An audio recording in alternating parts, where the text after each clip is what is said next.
allowed to carry the following items: goods. Dear guests, we will be landing shortly. Please return to your seat, put your seat upright, ensure your seatbelt is securely fastened.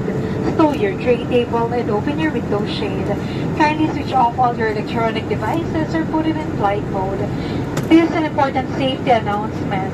Except in case of water landing, removal and bringing of life vest outside the aircraft is a criminal offense and punishable by law. Sa mga mahal naming panauhin sa loob lamang ng ilang sandali, tayo po ay lalapag na. Mangyari lamang na bumalik na sa mga upuan, ituwid ang mga sandalan at ikabit ang seatbelt. Tiklopin na rin ang mga mesa at buksan ang tabing ng mga bintana. Kung gumagamit ng electronic device, i-switch off o di kaya ilagay na ito sa flight mode. Para sa kaalaman ng lahat, ang pagkuha o pagtanggal ng life vest sa flight ng AirAsia ay isang criminal offense na may karampatang kaparusahan sang-ayon sa batas ng Pilipinas. Maraming salamat po.